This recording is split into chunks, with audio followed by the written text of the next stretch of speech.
Hey there, guys.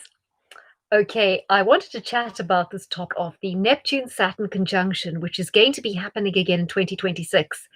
And I've always associated the Neptune-Saturn conjunction with communism. Going to just chat about why that is and what opportunities that presents for us. First of all, I think, Jonathan, you were asking me about people I said on the left who are also populist or kind of on board.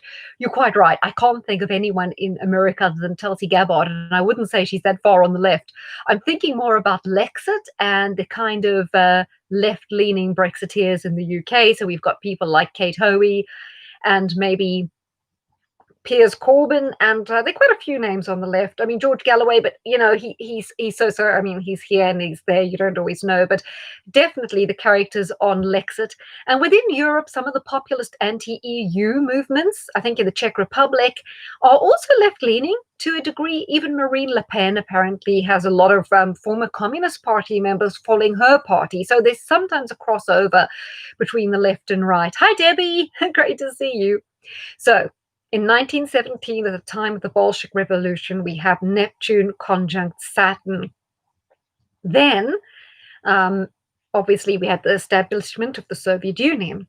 So in 1949, we had the establishment of two very communist countries, East Germany, which, was kind of a pillar of the whole communist movement, and, with the Stasi and all that, and didn't tell Corbyn go on a holiday there. And of course, Bernie Sanders went on a holiday to the Soviet Union, didn't they?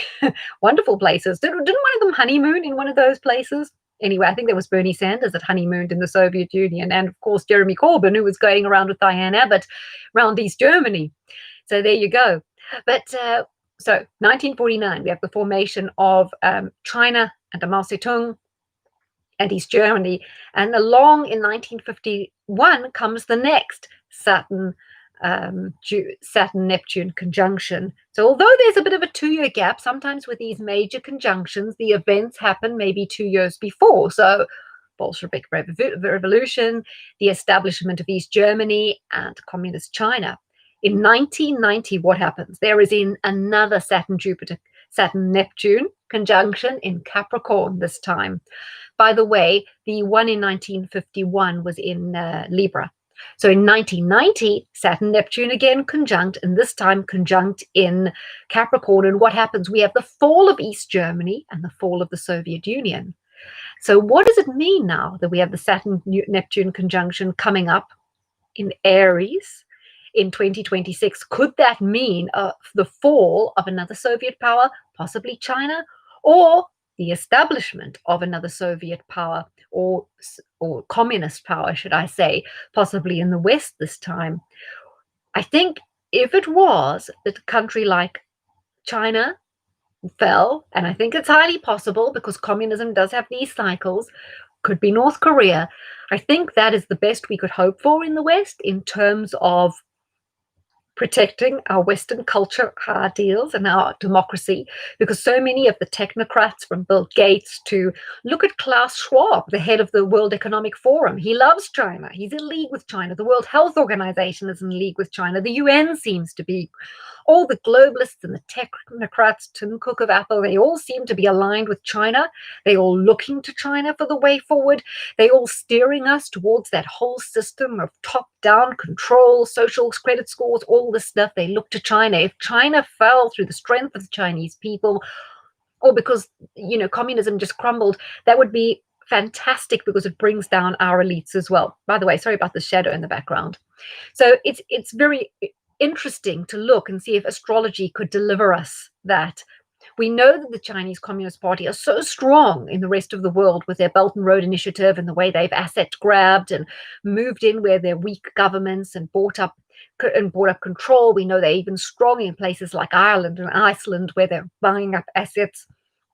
And particularly when countries have problems financially, they can get in now with coronavirus, picking up assets, bargain basement prices. They're so strong abroad, but maybe their weaknesses at home, and maybe their weaknesses with the Chinese people who might finally, maybe being inspired by what was going on in Hong Kong, can see some initiative and rattle the cage there and bring that whole thing down. Might be a possibility astrologically, but at the same time, we know that the communist forces are growing. We know that bankers have always been keen on communism because it cements their power. It's a very good power grab. It's a good way of wiping out the middle class, putting the majority of people on the much lower level so that they can never get up and threaten the people at the highest level. Bankers have always been behind communists. That's why our elites and nearly every billionaire funding Marxist movements, from Black Lives Matter to all the others, and there are many of them. So it's just interesting to know that we are on course for another major cycle in terms of communism, and hopefully it's going to bring down China and the rest. Now, just a note, recently Elon Musk has made some sounds like he's criticizing Bill Gates. He said he's not going to take the vaccine and whatnot. I think this is a classic case of good cop, bad cop. That's a psychological they play in the interview room. You see it a lot in crime dramas and procedural dramas where they've got this poor person in the interview room and one cop pretends to be kind of sympathetic and more sensitive and more amenable, and the other cop's really red-assed, hard and horrible. And it's just to confuse the person being interviewed and to make them think that someone's on his side, so he reaches out. And I think that's what Elon Musk is doing. It's good cop, bad cop. They're all bad. And Elon Musk is just trying to put on a nice face. So we think, maybe it's not so bad. Maybe he's going to be the way out. Let's not be fooled by that, right? And, I always think monopolies are the way to communism. And we know Amazon has got so much stronger during this. Bill Gates, since he entered so-called philanthropy, has doubled his wealth.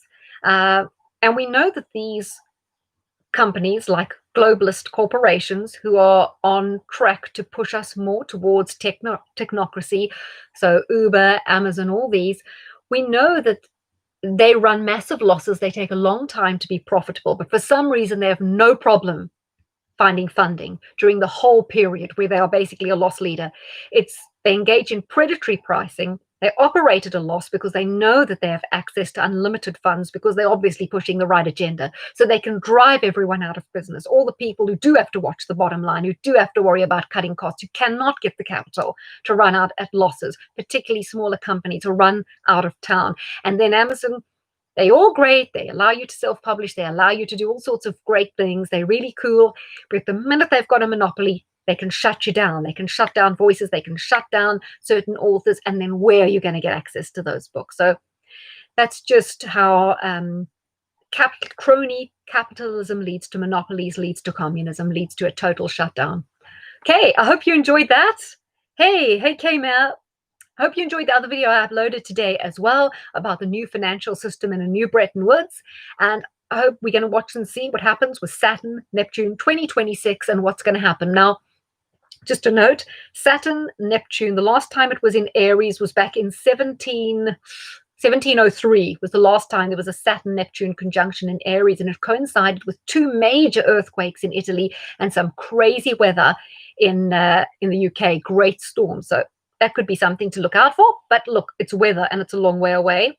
Do you remember when I said there might be crazy weather in America 30th of October that could influence voting potentially? Well, they are now in the UK forecasting a major winter storm coming from the end of October with possible snow, which would be kind of unusual for the UK late in October.